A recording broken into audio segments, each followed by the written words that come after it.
All right. Welcome to the TFT Galaxy Podcast, Episode 7, where we high press on the news and the tactics of the club we love, the LA Galaxy. Today, we're covering the latest Galaxy news, which includes a look at our academy players involved in the U17 World Cup, the U19 call-ups, as well as some U17 call-ups, a game preview for our November 15th friendly versus Club America at Dignity Health Sports Park, and we will continue our bracket challenge with the Galaxy Best Center Back Bracket Challenge, as well as some overall general Galaxy news. I'm Eric. I'm Chris. And let's get right into it.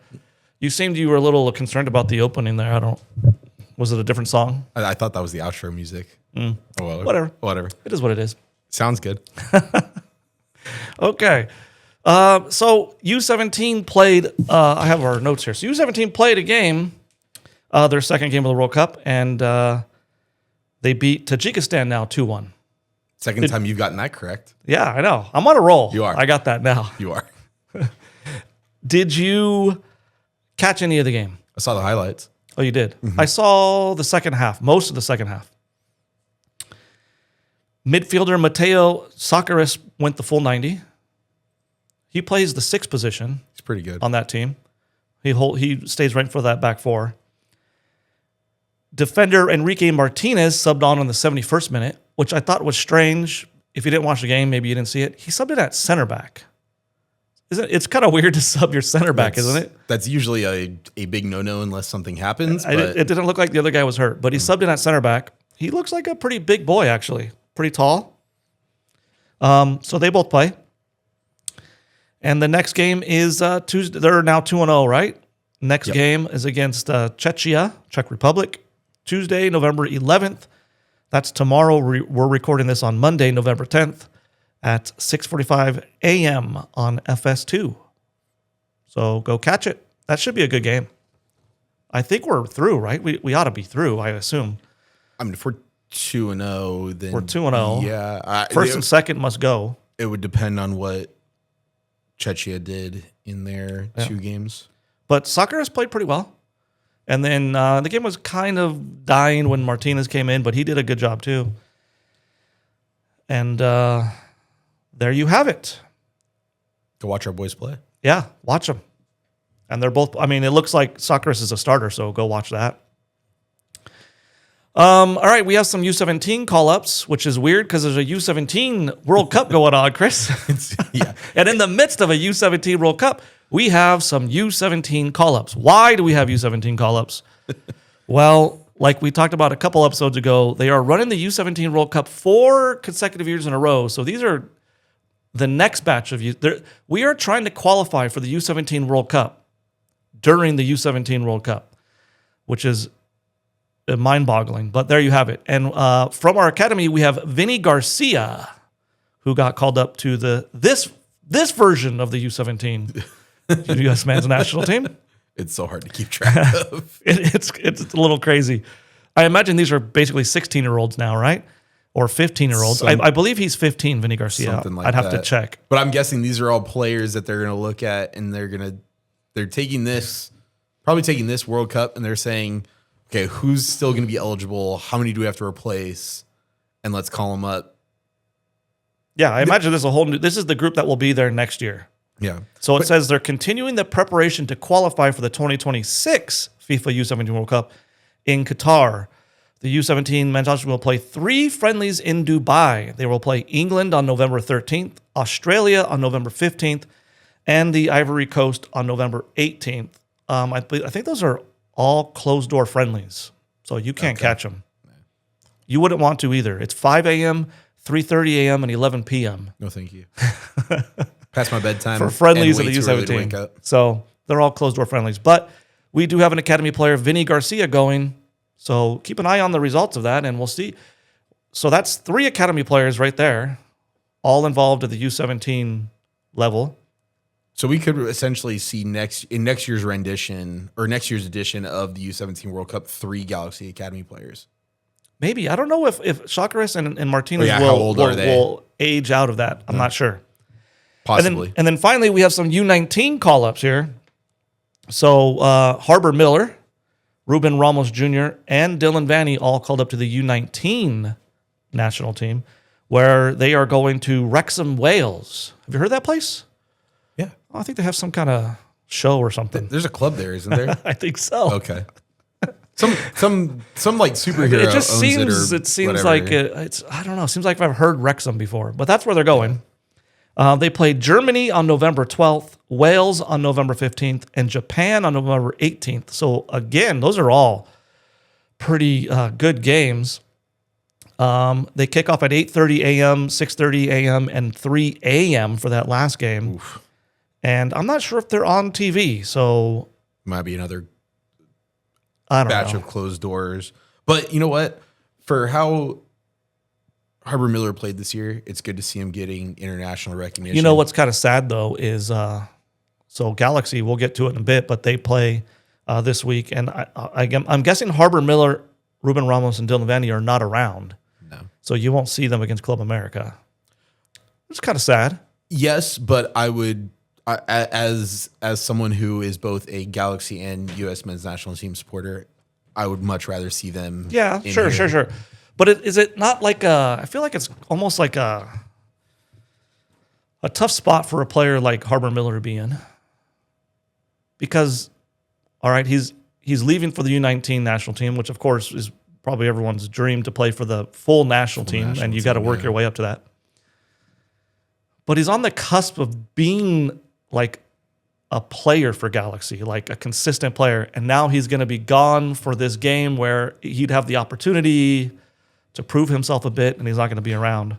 Or look at it from this way. Goes, gets his call up, and I'm sure there's a way that these games are going to get back to, or film of these games are going to get back to. I'm sure. But then you look and say he goes and in 3 games has 4 goal contributions in 3 games. I mean, it could still be like, he's not getting time with the Galaxy, but he's still showing that he. Well, I definitely imagine Greg Vanny's gonna be watching since his son will be there. He'll probably has a closed feed if he needs it. That's a good point. So he'll definitely be watching.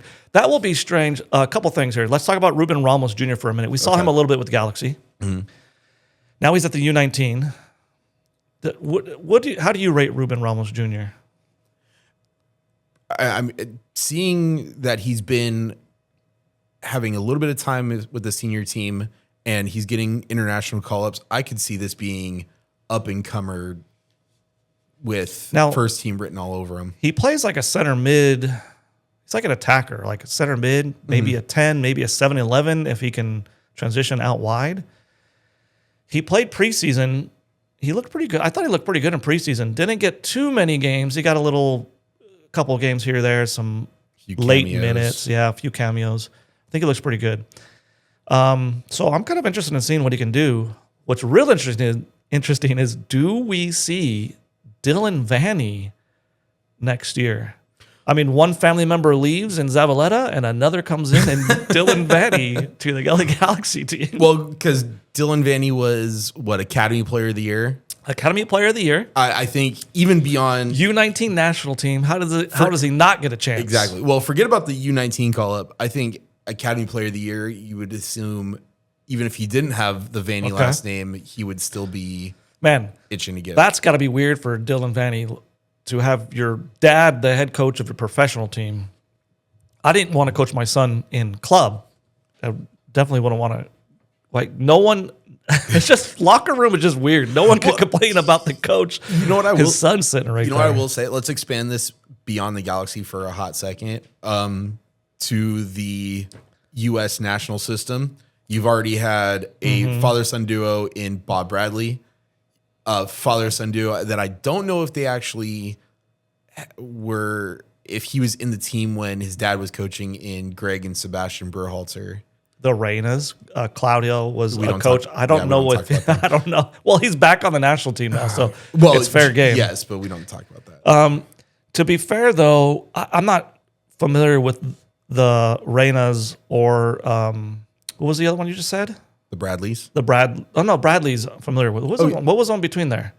Well, Greg and Sebastian Berhalter. Oh, Berhalter, Bradley's. Yeah. Okay. Yeah. And now Vanny right here. Berhalter a little bit on the. Like he was starting to get a show. You know, Bradley's I don't count that. I mean, Michael Bradley was a beast. Yes. When there was no question. There wasn't like, oh my gosh, he's calling his son in. I mean, Michael Bradley was a beast. Michael Bradley was. Yeah. Yeah. So it wasn't any nepotism to call in Michael Bradley. That was No. it was a no-brainer, you know? I think he would have gotten more flack if he didn't call his son in. Yeah. Okay, so that's our academy players. So keep an eye out. So let's go over these names real quick again, just to put them in your brain. Mateo Socceris, Enrique Martinez are both with the U17 national team in the World Cup right now. Vinny Garcia has been called in the U17 national team, who was starting their cycle to qualify for next year's tournament. And Harbor Miller, Ruben Ramos Jr., and Dylan Vanny are all with the U19 national team. Maybe we'll see some young blood come through the Galaxy system next year. Lord knows we don't have any cap room, so that would be great. It would be fantastic. Okay, so some general Galaxy news here. Football Transfers released the most valuable clubs in the world, and Galaxy is on it. Let's take a look. How much do you think the Galaxy's worth? Have you taken a look at this article? No, I have not taken a look at this article. I know that we both support teams abroad that are pretty high on this list. They're probably on this list, yeah, for sure. And I would say the Galaxy got to be somewhere in the high teens, maybe even low 20s, valued around $2 to $3 billion. Okay, well, let's see. Okay. Who do you think number one is? Real Madrid. Okay. Let's see if you're right. The list is Real Madrid is number one, valued at $6.75 billion. Man United, your team, number two, $6.6 billion. Arsenal at 8th, that's my team, $3.4 billion. And our team combined, our love for the LA Galaxy, number 20 at $1 billion. Okay, so I had the position right. I just didn't know how. I didn't know how the value worked. The second I saw Real Madrid at $6 billion, I was like, oh, I overshot this a whole lot. There are a couple MLS teams on here. LAFC is at 15th, $1.25 billion ahead of the Galaxy. And then we have Seattle Sounders at $800 million at 28th. Oh, where is Miami? Miami's right below LAFC. Oh, Miami's right below LAFC at $1.2 billion. So we have LAFC, Inter Miami, LA Galaxy, and Seattle Sounders all in the top 30, and DC United in last place, 30th at 785. So 5 teams in the top 30. That's pretty good. Well, hold on. Did you get Austin FC right there at 26? No, I skipped over Austin FC. Wow. They couldn't beat LAFC, so they're dead to me now, I guess. So 6 teams. That's pretty good for. That's pretty good. You're telling in me terms like of value. Fulham is 25th. I love Fulham. Both been to Craven Cottage. Yes. Amazing. If you have a chance to go to London and see a Fulham game at Craven Cottage, it's absolutely incredible. They're at 25th. LA Galaxy is ahead of them. LAFC, Inter Miami. I mean, that's crazy. Oh, you missed Atlanta there too. Atlanta, there's all kinds of teams. The entire list is filled with Galaxy. Well, I mean, sorry, MLS. I missed so many. I wish they put the league and I could just do a sort on the league, but I can't. That would be good. But so 7 teams. Look, let's count them. LAFC 1, Inter Miami 2, LA Galaxy 3, Atlanta United 4, New York City we missed 5, Austin FC 6, Seattle Sounders 7, DC United 8. I skipped Atlanta again somehow. No, you did. I get it? Yeah, you said them. Okay, you said them. 8. So 8 teams, MLS teams out of the top 30 of the most valuable clubs, not just in North America, not just in the world. In the world. That's crazy. That shows very well for our league. It does. It does.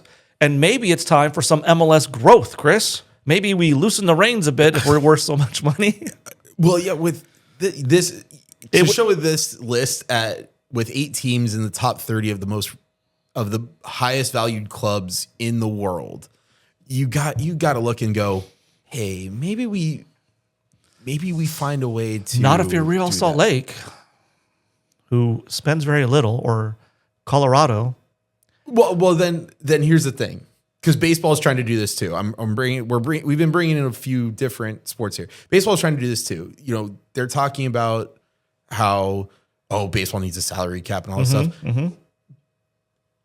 Baseball needs a salary floor is what you're hearing a lot. Why don't we implement as the MLS a salary floor? Oh that man, says, the owners would never go for that. and I know it's a big old business thing, but 8 of the 30 highest valued clubs in the world are MLS teams. Like, You know what would be interesting Give us some is more. if on this list they have the club value and the salary spent on the players for the team that would be very interesting to to see see that. the difference in some of these teams and what they're spending. I mean, LAFC is worth 1.25 billion and Milan is worth 1.5 billion.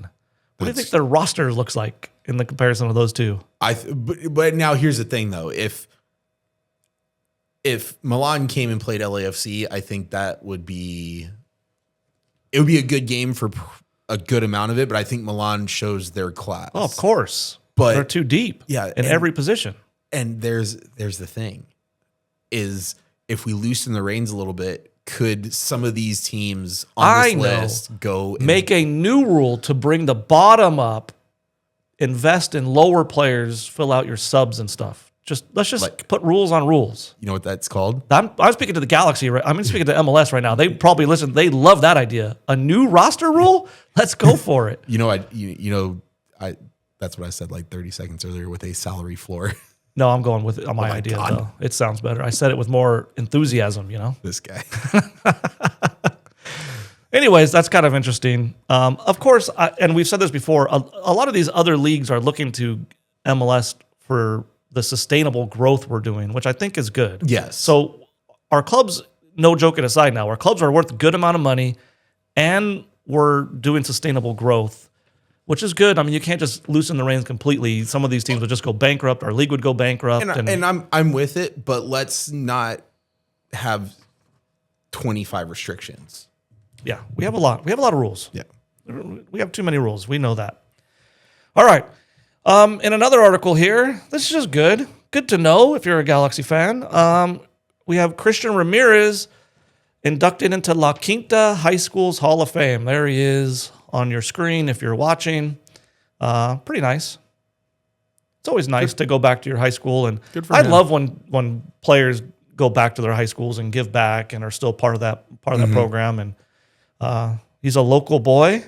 He's staying with the Galaxy for another year, and now he's inducted into his high school's Hall of Fame. So Good for him. just a good, feel-good story. Okay. Moving on. We have a mess on the Diego Fagundes things. That's why I can't say his name. I'm getting nervous on giving the update because it's a rules update, and I think we might have been wrong before. And by we, I mean you. You totally muddled it up. There is this roster reentry. Well, hold thing. on. Before your brain goes into a pretzel, I Yeah. don't even know how I could muddle this up. I don't even try. Exactly. That's the problem. I'm the only one trying. That's fine, but that just means I can't be wrong if I don't try. Okay, so I've read more rules this week Wait, there's more? because I remember when There we are were more? talking about the reentry draft. I remember the Players Association like arguing for more open free agency for veteran players, and so I was like, I need to look this up. So here's the rule. Eligible players for free agency. This is the rule for free agency. I mean, this is MLS free agency. It's not Right. true free agency, but eligible players will be at least 24 years old in the year in which the immediately preceding league season concluded and have at least 4 MLS service years. This allows players the freedom to negotiate a new contract with any MLS club, including their previous team, subject to certain restrictions. I don't know what those restrictions are. Okay. They are not listed in this rule here. Free agent players may re-sign with their current club at any compensation subject to league approval in its discretion at any time prior to the beginning of Stage 2 of the reentry draft, which is Wednesday, December 17th. Okay. Starting December 10th, which is about a month from now, clubs may engage players other than their own who are available for free agency. So there's a 1-week window. So Fagundes meets all this criteria, right? He's Yes. older than 24. He has far more than 4 MLS service years. So he is technically a free agent, which means the Galaxy can negotiate directly with him. I think more importantly, it means he can negotiate directly with the Galaxy. He cannot negotiate with anybody else until December 10th. Got it. And then at which point by December 17th, the way it reads to me is he will have a new team, or he then will go into the reentry draft. By December 17th. Yeah. Okay. So basically, short story is the Galaxy has about 1 month to seal this Diego Fagundes deal before it opens up to other teams. Got it. And he starts to shop himself around, which he's allowed to do now. I did have a question because we were talking about the reentry draft, and there's if you're picked up in the first round, they have to pay 15%. Or $10,000 more. And then if they don't get picked up in the first round, then it goes to a second round. Is it only 2 rounds? Yes. And then what happens if you don't get? You can't play MLS anymore. No, I don't know. What happens if you're not taking? Yeah. Well, the way this reads now, though, I'm assuming you're not playing MLS anymore, because that means most of those people on that draft are going to be young players with 4 years or less of service. So they're going to be players that weren't successful, that teams might take a flyer on. I don't think you're going to see too many veterans in there. I imagine if you want a veteran, Nashville center back, Walker Zimmerman. Walker Zimmerman, he's up, right? Mm-hmm. We talked about that. He just had an absolutely terrible play in his playoff game the other night, where the ball went over his head and they got in behind him. Actually, he miscleared it. I think he just went to clear it and just whiffed it. Anyways, he's obviously a veteran. If you want him, you're going to have to go get him. I imagine someone's going to go get him at some price between the 10th and 17th of December. Well, then if it's going to be those young guys like I don't know who. I mean, obviously we don't know the young guys. It would be like if we didn't renew Cuevas, for example, or we didn't renew Harbor Miller. They would enter this MLS reentry draft, and you might go pick them up, because then they're cheaper players. They're not veterans. They don't have free agency yet. Mm-hmm. Their teams did not take the option or renew their contracts.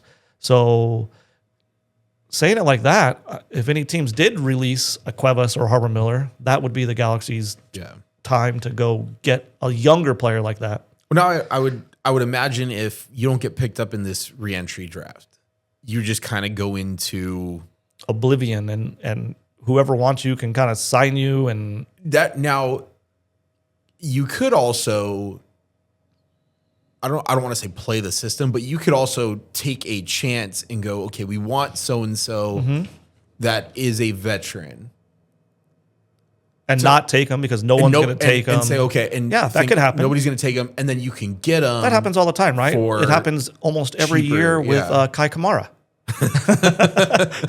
We should have him on the show to explain this reentry process, because he knows it better than anybody. He knows it better than MLS. So take all this that we're saying with a grain of salt, because we did as little research as we possibly could, and these are the conclusions we came up with. No, that's not true. I think I'm right, but there's a lot of rules to navigate in MLS. So anyways, we have about a 4-week period here where we might get some Fagundes news, either positive or negative, in terms of him returning to Galaxy.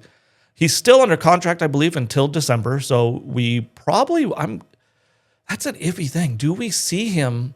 Well, let's go. We're going to talk right now about the Club America friendly coming up on November 15th, which is Saturday at 5:30 p.m. at Dignity Health Sports Park. So you can get your tickets for that. It's going to be on TV, on Apple TV, and how do you say that? TUDN, TUDN, the Hispanic channel. Does Fagundes appear in this friendly? And should we take anything from that? If he appears in this friendly, is that a sign that Galaxy and him are making progress, or is it just he's under contract, we're going to use him? If he doesn't appear in this friendly, is that a sign of things are not going well, or is it just we're not going to use him? What are your thoughts on do we see Fagundes, and does it mean anything? Little column A, little column B. Okay. If you use them, it's okay. Maybe we want to keep playing him because we have a faith that we're going to sign him. But then yes, it could just be, hey, he's still a Galaxy player. We're going to use any Galaxy player we have. But then also it could, if you don't see him, it could be, well, maybe we want to get him a little extra rest before we have to come back for training camp because we know we're going to sign him. He is a little bit older. Give him that extra bit of rest so that he can come back and have a good, hard training camp. While at the same time, it could be, we're not going to sign him. And if we're not going to sign him, we're not going to play. Right. I mean, I think we certainly will read into if he's playing or not, whether that's right or not. Only time will tell. Yes. But do you think Galaxy run out? Galaxy's going to be thin, right? They don't have Zonka. Sorry, that's not true. They don't have Zabaleta. They don't have Barry, who they released. Okay. They don't have Harbor Miller. They don't have Ruben Ramos Jr. They don't have Nacimiento, No. I'm assuming, because he was on loan, so I assume he goes right back to his club. Yeah, Ricky's not playing. Ricky's not playing. Do we run out of full first? Do you think we run out of first team? I guess my question: first team, hybrid, or second team? Hybrid. Okay, hybrid. Hybrid would be my. And so in that guess. hybrid, do you think you see the big players, Peck and Paintsel, Yoshida? Yes, for the first half. Okay. Club America took fourth place in this recent rendition of Liga MX at 10 wins, 3 losses, 10 wins, 3 losses, 4 ties. So quite a good record. They will play Monterrey in the quarterfinals. So they're probably looking to keep sharp too, as the Galaxy are looking to keep sharp. So I imagine both teams are going to take it, at least for a half, somewhat seriously. Yeah, and again, Club America could come to Greg Vanney and the Galaxy and say, we want a good. Yeah. Well, that might have been part of the negotiating. Yeah, before you have to field your strongest team or something close to that for at least 45 minutes. Yeah, because if they're looking to stay sharp for their Apertura tournament, then yeah, they're going to want to see. Yeah, they're being the quarterfinals. We don't know when they play. Apparently, no one knows when they play. I don't know. Before the show, we looked at that. We tried to find out a schedule, and it was just like, nah, good luck. It must be. I have January, maybe. We have December. Yeah. We don't know. But talk about another league format that is just all over the place. They have a big game coming up, and they're trying to stay sharp. We're trying to stay sharp. Some notable players on America, if you're interested, Jonathan Dos Santos, former Galaxy player, is their vice captain. Very good player. Always loved Jonathan Dos Santos when he played for Galaxy. Alejandro Zendejas, the U.S. men's national team player, if you follow international soccer, plays for them. And Brian Rodriguez is their leading scorer. The old LAFC winger is also on the team. And, of course, some other players. But those are just 3 players I think most of us would be familiar with that you might see out there. What do you think? Let's go ahead and let's do a prediction here. Give me a score line for the friendly against Club America. Hold on, let me think. I got to think of this too. Okay. I would say like 3-1. Galaxy? No. 3-1 America. 3-1 Club America. Okay. I will say, and here's my thing. We'll go into halftime like 1-1. Right. Draw at halftime. And then when everybody... And give up 2 set pieces in stoppage time? I wasn't going to say that. No, I was going to say that Vanny goes in and says, okay, we had our 45. Let's use a lot of... I can see that. Let's use a lot of the reserves, maybe some young Ventura guys, get time in. And then because, again, Club America's running, their strongest just to get people, they may keep some of their starters in. And, it's 2 very different. I'm going to go a little bit more positive. I'm going to say 2-2. Okay. Galaxy hold their own and play quite a bit of defense in the second half. Again, that's what I would think, but they prevent that loss. But we'll see. Okay. All right. We don't have much to talk about the Club America friendly besides that because we don't really know what's going to happen, how serious they're going to take it. So next week we'll take a deep dive in that game and we'll probably have seen some different players.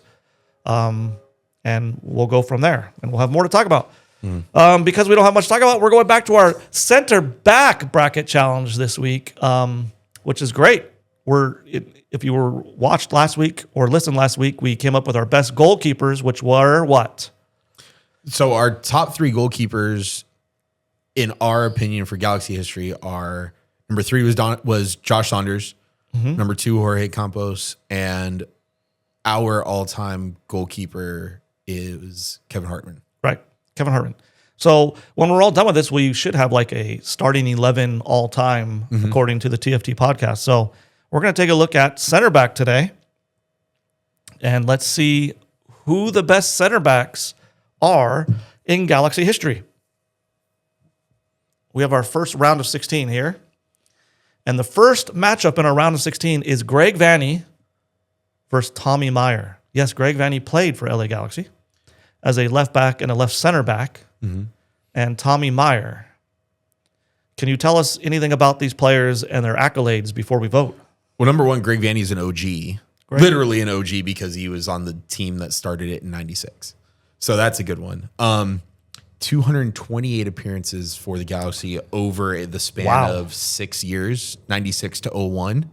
Okay, lot. In that time, he won a U.S. Open Cup and a Supporters Shield, accumulating 28 goals, 19 assists. 28 goals for a center back. He never won an MLS. He never won an MLS Cup because he was gone before the first win in 2002. So he was in that DC United era where they dominated.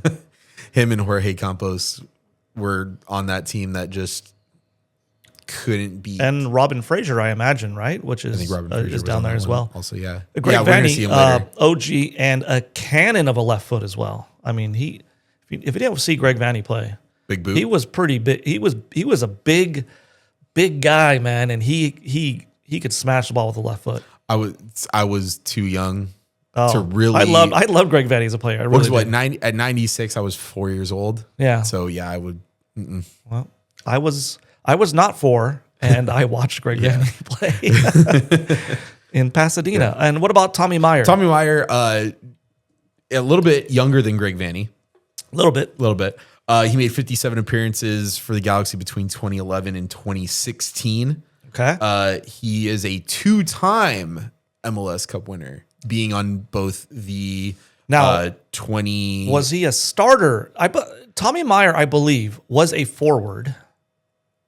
Converted to a center back because Galaxy needed a center back, and he was a tall guy, good in the air, and they kind of converted him to center back, and he did quite well. I remember, like, as soon as he started, he did quite well. Of course, converting a forward to a center back, you're going to have some shocking moments at times because he's trying to do forward things from the center back position. But he was good. I remember a couple of years there where he was like, okay, he might become a pretty good center back. And then I think we traded him or he was out of contract and he did go somewhere else for a while. And then I never really heard from him again. Yeah, because he came in. So I wondered if he started in those MLS Cups. Yeah, he was signed in 2011. So he came in after the 2011 MLS Cup. So that's why he doesn't have 3, because he was signed after, and then he won it in 12 and 14. I will say though, sometimes forwards are very good converted center backs, because if they were being shut down as a forward and they go, man, what did all those, like, what do I hate?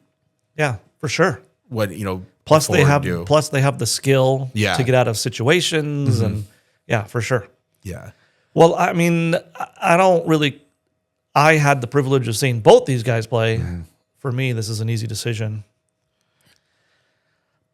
I don't know what you're thinking. Well, so the longevity of consistently being a starting center back on the very first team with 2 pieces of silverware, but they aren't MLS Cups over only 50. I will go with the coach. It has to be Greg Vanney. Greg Vanney was so good. I don't know if you know this, if you're viewing and you're just you're like Chris and you're younger, go watch some Greg Vanney. I mean, he was great on the national team, on the Galaxy. He was an absolute stud of a player.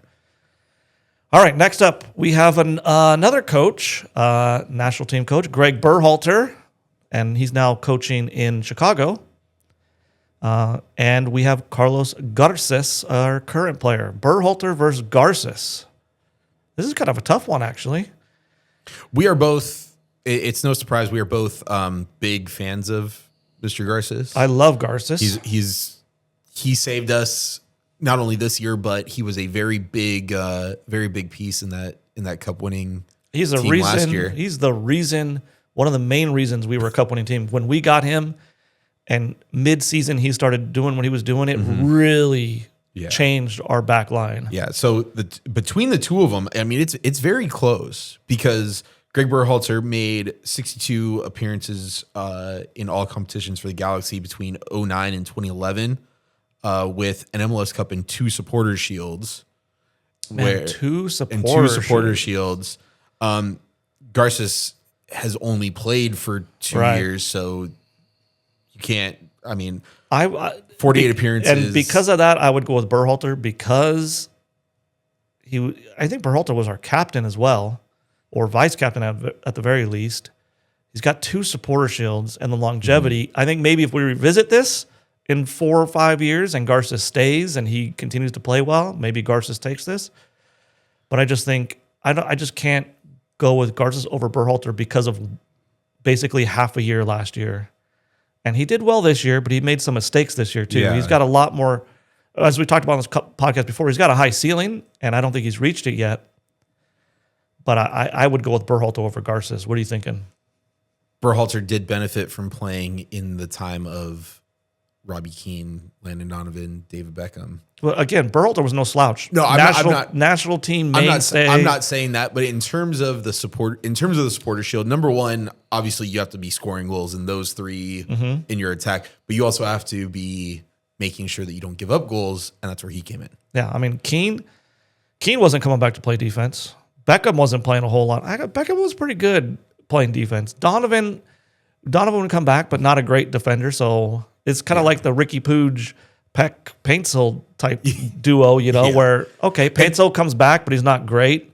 Yeah. Pooge is not going to play hardly any defense. Peck is not going to play hardly any defense. But again, like you said, we could be looking at this in a few years and going, man, Carlos Garces played in the time of. I think in a few years, if Ricky gets us Paintsel. like 1 or 2 more cups, and Garces is on that field as like the center back, I think Garces could pull ahead here. But so I say, as of Berhalter. now, we go with Triple G, Greg Berhalter.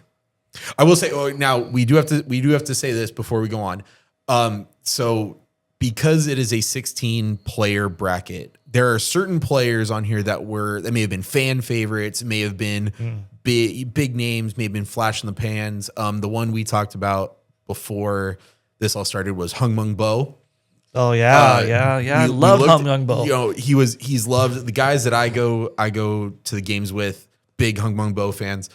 We kept this list. We even had to narrow it down from from the criteria we had, because we had probably close to 30 center backs on this list.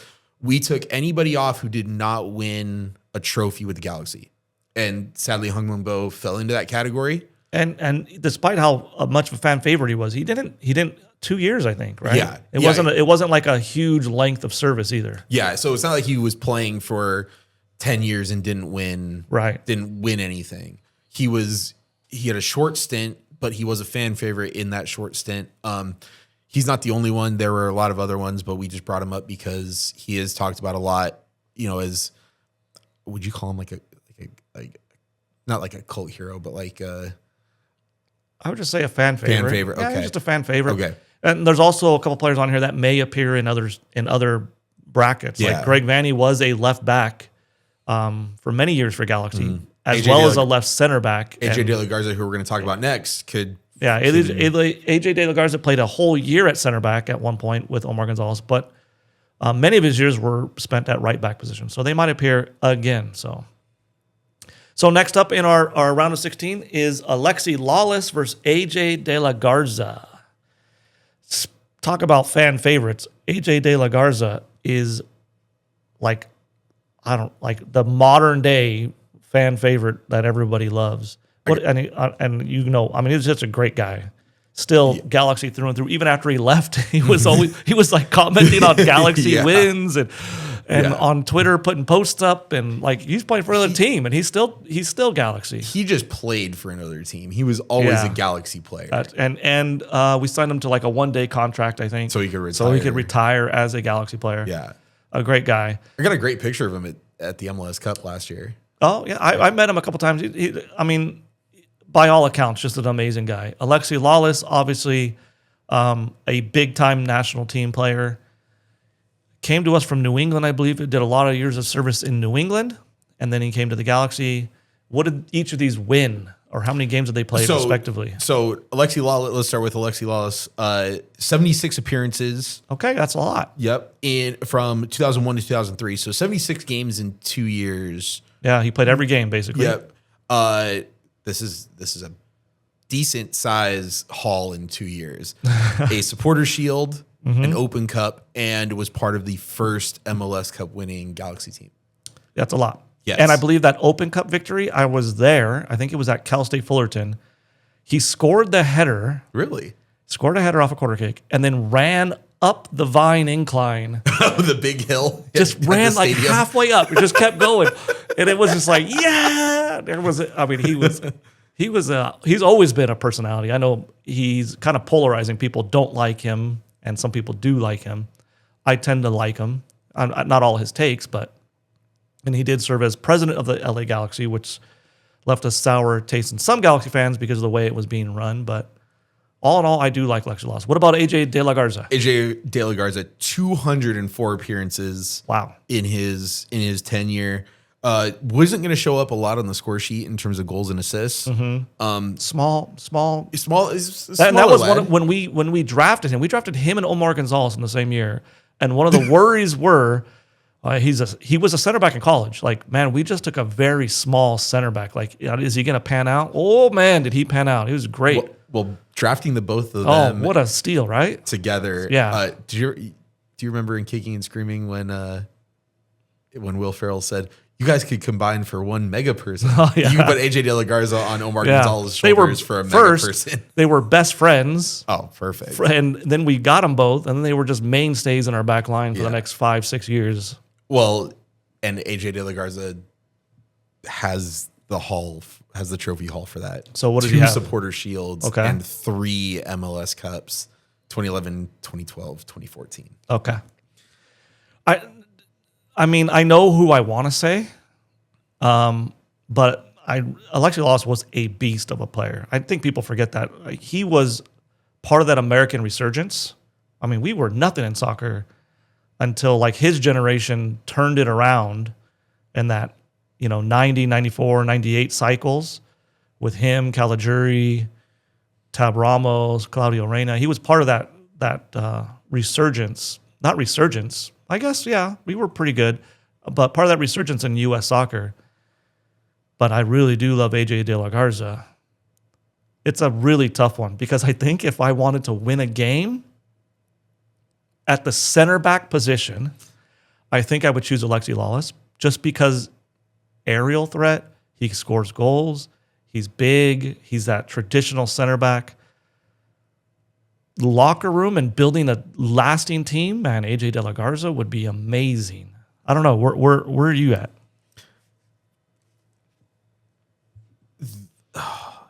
The only reason I'm not going to pick AJ is because I'm going to pick him when we do the outside back. He was a great outside back, yes. When I came in, AJ De La Garza, when I was going to Galaxy games, back when it was still the Home Depot Center, AJ De La Garza was playing as an outside back. Yeah. And it was great because he was a smaller guy like me. He was playing with the big boys, and he was able to do a lot. So I want to save him for that. So just because of that, I'm going with Alexi Lawless. Okay. I'm agreeing with you. I like that. Okay. I like that thought process. Okay. All right, next one. Next bracket here. We're still in the round of 16. We have Ugo Ehemelu versus Tyrone Marshall. Now, Ugo Ehemelu was faster than the Flash, I believe, at one point. If you didn't see him play, he just came on the scene so fast as well. I would like to see him in his prime against Painsul. Yeah, he was fast. And And that would be a good one. I got to talk to Ugo during that year as well for quite a bit, and he was a super, super nice guy, grounded. Tyrone Marshall was just like a Galaxy mainstay. I mean, for a lot of years. I think he might have been our captain at one point, a team leader. Ugo, I think, played really well for like 2 years, and then he went to like SC Dallas or something. I kind of remember. And Tyrone Marshall had quite a bit of a longer career. So tell us what you got stat-wise for these two. So Ugo never showed up on the score sheet in his 62 Galaxy Yeah, appearances. he wasn't a big guy. He was just a fast, aggressive guy, but not great in the air. Like you said, only a couple years, 05 and 06. Okay. In those two, he has the 05 MLS Cup and the Open Cup also. 2 trophies in 2 years. 2 trophies in 2 years. Was that separate years or the same year? I think 05 was both of them. Okay. And what do we got for Tyrone Marshall? Tyrone Marshall was on multiple MLS Cup winning teams. He's got 2 of those between 2002 and 2007 in 144 appearances, along with the 05 Open Cup and a Supporters Shield in there.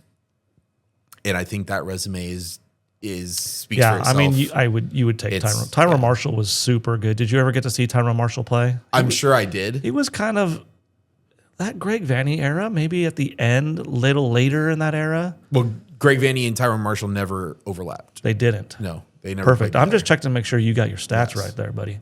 All right. Round of 16. We have what do we have? Well, we got quite a few. We got to get moving a little bit more. Is the round of 16. All right. Yeah, I know, but I was just looking how many more we had. A lot. Let's go a little Like faster on halfway this through. round of 16. Okay. Because this one should be an easy one. Yeah. Omar the Giant Gonzalez versus Craig Weibel. Now, Craig Weibel was pretty good, but Omar Gonzalez 2009 to 2016. Omar Gonzalez was probably the best center back in the league for many, many years. And guess what? What? He's still in the league. Is he still playing? Chicago. Holy Still cow. plays for Chicago. Well, good for you, Omar. Yeah.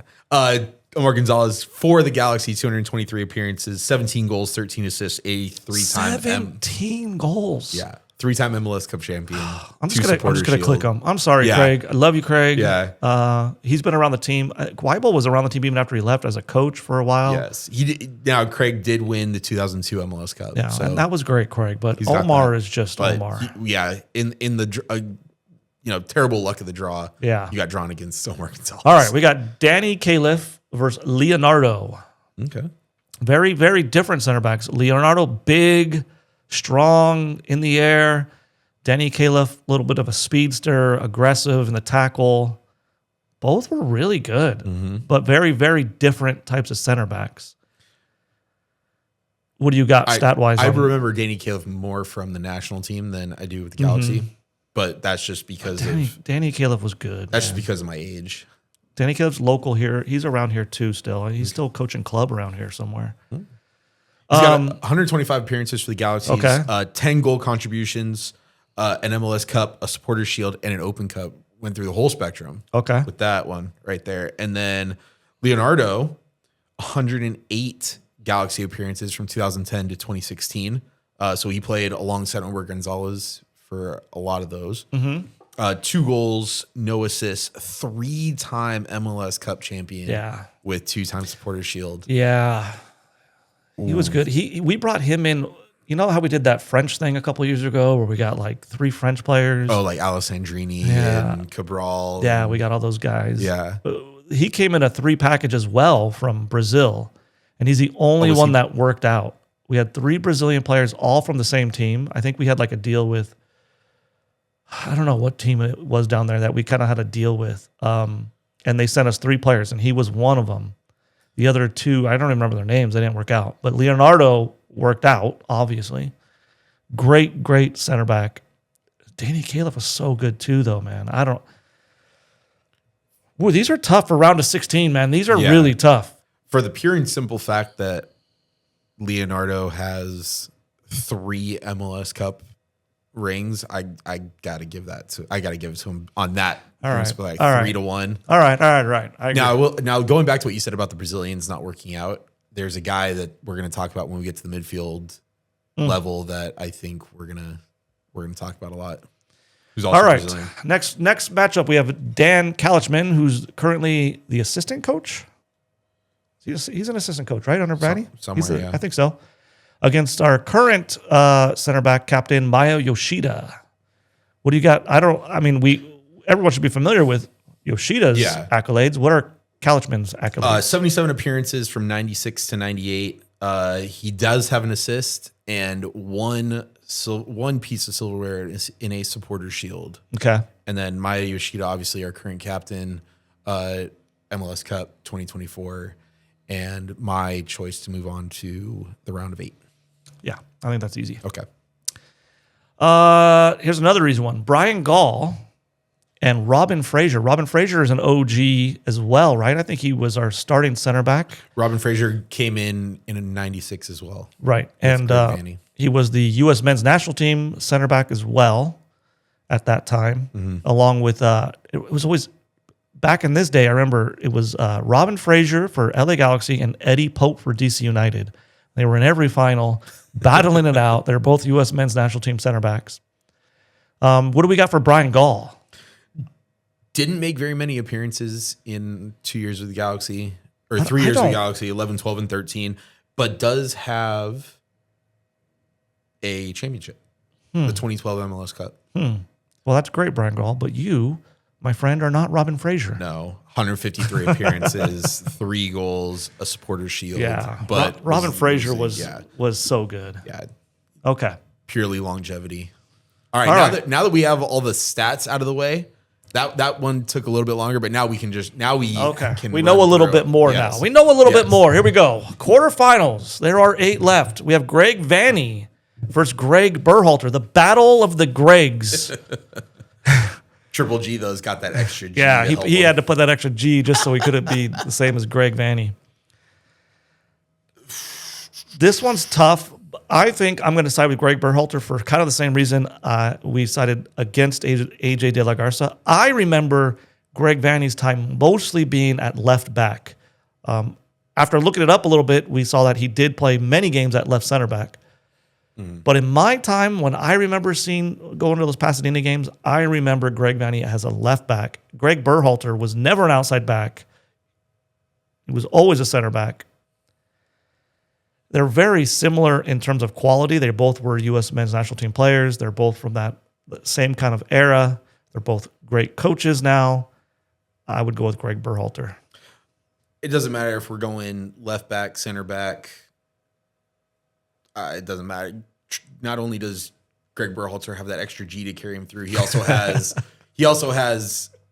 the MLS Cups, the supporter shields. He has the resume and the trophies. Yeah. What's funny is thinking back to this time, Greg Berhalter was more vocal, like more of a captain than Greg Vanny was. Greg Vanny was always kind of like a quieter player, which I guess translates to the coaching styles too, right? Greg Berhalter is much more, I guess I would say, an aggressive coach than Greg Vanny in terms of demeanor. I don't mean in terms of tactics, but I don't know. That's just the way I see it. Maybe I'm wrong. Who knows? But who cares? Because it's my podcast. Quarterfinals. We have Alexi Lawless versus Tyrone Marshall. Ooh, this is a tough one. Tyrone Marshall is different than they're different players. Alexi Lawless, brute force, pure competitor, strength. Tyrone Marshall, silky, smooth. He could dribble. Very talented center back. Not quite as good in the air as Alexi Lawless, as probably no one is, but maybe Omar. That's a tough one. Yeah. That's a tough one. Well, almost double the appearances and an extra MLS Cup for Tyrone Marshall. Good, and because it's my pick. That's my pick too. Good. I loved Tyrone Marshall. Those were great times. Those Pasadena times, you weren't part of them, huh? They were great times. I may have gone, but I was... Tyrone Marshall, Cienfuegos, great times. Okay. And the next one, we have Omar Gonzalez with Leonardo, who were center backs together, apparently. Partners. So really, the question is, who carried who? And I think I know the answer to that. Not that anyone carried anyone, but... But I think in a Galaxy shirt, if you were putting a team on the field, you would never pick Leonardo over Omar Gonzalez. I don't think you'd ever do that. I agree. So, All right, Maya Yoshida versus Robin Fraser. Well, I know I'm going to go with just because, again, Maya Yoshida, what? This is his third year. we're going to go into his third year. His first year was the winning year? No. Didn't he? Wasn't he part of the bad year a little bit? He came in late, maybe? Let's see. 2023. So signed him in 2023 to the present. So he may have... I think he played a couple of games. may Who have knows? been, He's but- only 2 years. One of those years, the worst year in Galaxy history. Robin Fraser, many more years. Did we say Robin Fraser has an MLS Cup? We did not, right? He lost to Eddie Pope every time. Because he and Vanny and Jorge Campos were on that 96 OG team. Yeah, that I mean, lost to DC a lot. I still think it's easy for me. I would say Robin Fraser. Do you agree or disagree? I always say no matter who it is, it's hard to argue against the rings. Yeah. But I think, being on the worst team in LA Galaxy history is a knock. And being the against captain Maya of that Yoshida. team. But Yeah. it must be said, too, though, that what if Maya Yoshida was at the Galaxy in younger days? Like, that would have gone a long way, I think. Robin Fraser was in his prime playing for the Galaxy. Maya Yoshida's at the end of his career doing pretty good things, playing pretty well for Galaxy. Well, and in Maya Yoshida's prime, he was playing in probably the best league in the world. So that it's very difficult to Not compare on the best primes. team, but in the best league. No, but in the best league. But I think, in a Galaxy shirt, Robin Fraser. All right. We have the semifinals. There are 4 left, 2 of which will make our 11. Yeah, the 2 that end up in the final will be the 2 center backs that we put in our all-time Galaxy. So this is going to be a tough one. We have Greg Berhalter versus Tyrone Marshall and Omar Gonzalez versus Robin Fraser. So let's start with the first one. Greg Berhalter versus Tyrone Marshall. Oh, So again, I said this last episode, like almost like they're so close. Yeah. I just go with my gut and be like, who am I a bigger fan of? Who would I don't. Yeah, it's tough. It's tough. it is, but the numbers in terms of appearances and the trophy cabinet, Or in whose favor? Tyrone Marshall's. Good, because that's what my gut says. I'm going with Tyrone Marshall. Greg Berhalter was obviously very good. Very good, but he was not Tyrone Marshall. And then Omar Gonzalez versus Robin Fraser. Do we even need to talk about this? Omar Gonzalez. just take Omar. Omar Gonzalez is so Yeah. good. Okay. Well, let's first mention an Omar Gonzalez Tyrone Marshall center back pairing for the our all-time Galaxy 11 that's a pretty solid center defense. I would take it 100%. With Kevin Hartman in goal, those 2 at center back. Okay. Greg Berhalter, the first one coming off the bench. So third place match, we have Greg Berhalter versus Robin Fraser. Triple G You go Triple G. coming off the bench. You know what I'm curious? Yes, How what are many U.S. men's national team appearances each of these guys have? Let's look that up. Not that it matters in the end, Berhalter, not because Vanny. Berhalter, not Vanny. yeah, but I just want to look. I always start with Greg Vanny. I'm not even going to go there. You got to start at one grade to get to the other. Okay, 52 appearances. We already had that. 44 for the national team. 44 for the national team. 0 goals. Okay, Yeah, but he's a center back. this center back. Yeah. Robin Fraser. 27 appearances. Okay. So 27 versus 44 appearances at national level as well. I'm not even gonna say what I'm thinking right now. We're not gonna get there. We're not gonna get into it. Yeah, don't say it. So Fraser versus Berhalter. Triple G. Can you read me the accolades again? What does Yes. Greg Berhalter have? Triple G, an MLS Cup and 2 supporter shields in 62 appearances, and Robin Fraser, 1 supporter shield, 3 goals, and 153 appearances. I guess you got to go with Berhalter just because you got to have a cup, man, right? If you don't have a cup, Don't mean a thing without the ring. that's true. They're both great players. They do. Or they are. Yes. All right, Greg Berhalter. Let's look at our championship game then. We have in the final Tyrone Marshall versus Omar Gonzalez. Now, I will tell you, I already know who I'm going to vote for because I haven't, I bought jerseys before. And I put the name on the back of my jersey. Right now, we got a Peck and a Paintsel one. Oh, okay. And a Pooch. I got all three. I went with triple Triple Ps over the last couple of years. We've been talking about Triple G. Now we're talking about Triple P. Omar Gonzalez is the only T-shirt I own where I just have a T-shirt that says Omar Gonzalez Galaxy. Omar Gonzalez for me was so incredibly good for the Galaxy. He came in as a rookie and literally just transformed the team overnight. Like him and AJ De La Garza, but largely him at the center back position, just transformed our team. We were like the best defensive team immediately because of Omar Gonzalez. He was such a beast. It's a shame that he didn't get U.S. runs too much. Yeah. I'm trying to think they were probably really good center backs in the U.S. team when he was there. He was always on that B team. He got called in a couple times to the B team.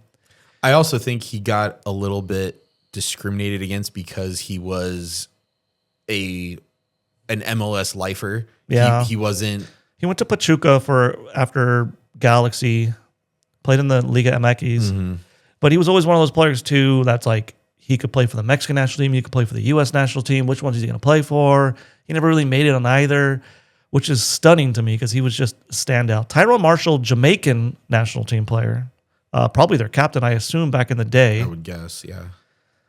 Great player. Again, very different. You know what's great is these two together, you have the just aerial ability and strength of Omar Gonzalez with the silky skills of Tyrone Marshall. They make such a good center back pairing. Yeah. I would go with Omar Gonzalez because in a Galaxy jersey, I think he was the best center back of all time I've ever seen. I saw Robert Fraser. I was a kid when I saw Robert Fraser. I was much more mature and knew a lot more about soccer when Omar Gonzalez was playing. And he was my favorite player every year he played for Galaxy. And like you talked about Robin Fraser. I talked the same way about Tyrone Marshall. I was way too young to really appreciate it. He was a really good player. He really was. Omar was just great. Because I really do think when you mention, do you think other people agree with us? Do you think longtime Galaxy player fans are just Omar Gonzalez was amazing? I think we're not. 1,000% we're not alone. Okay. I mean, I got to think. I mean, I have been going to Galaxy games since the first game. And Omar Gonzalez is probably he's in my top 5 favorite players of all time that have ever donned the jersey. Yeah, and because we are talking about that, I also, numbers don't lie. 5 total trophies to Tyrone Marshall's 4. Yeah. An extra MLS Cup in there. He doesn't have the Open Cup, but when you have 3 MLS Cup rings, it doesn't matter. I never really met him formally or talked to him, but Tyrone Marshall too, for that matter, though. They both seem just like standout guys. Yeah. Great locker room type guys. Also, when you look at this and everything with Omar Gonzalez, now I know Omar Gonzalez has gone to play on other MLS teams where, and I mean it's a little bit crazy because we'll get into this in a second. You look at David Beckham's got a statue. He's only a Galaxy MLS player. Donovan has one, but the majority of his career, when you think about it, he played for San Jose, but when you think, who did Landon Donovan play for? You always think the Galaxy. Absolutely. I would not be surprised if Omar Gonzalez gets one. So I think that's kind of where I'm going with that question a little bit, right? Like, do people feel... I feel that way about Omar Gonzalez. How many years did Omar Gonzalez play for us? 09 to 16. So quite a few years too, like a lot of years. I do feel really strongly about Omar Gonzalez. I do put him. There's so many statues you can put up, though. I mean, you can do the Cienfuegos one, obviously. The Kobe Jones just got his. Oh yeah, I was Omar gonna say Gonzalez. Well, speaking of the Kobe Jones one, it gets unveiled. Let's see. Hold on, I'm looking at the. Oh, it hasn't been unveiled yet. They just announced it. No, huh? let me see.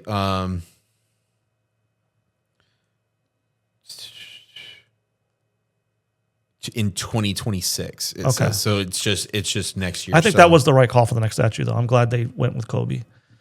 Yeah. For the reasons I said in the previous episode. He's just Galaxy through and through. So here's our top 3 center backs. We got first Omar Gonzalez, second Tyrone Marshall, third Greg Berhalter, and on the outside looking in is Robin Fraser. Those are some great center backs. So our starting center back on our team would be Omar Gonzalez and Tyrone Marshall. That would be a great center back pairing. That's a phenomenal center back pairing. I like that. All right. Well, that's it. That's a wrap, right? That's what episode are we on? This was 7. That was 7, episode 7. We've done this 7 times, and I'm loving every minute of it.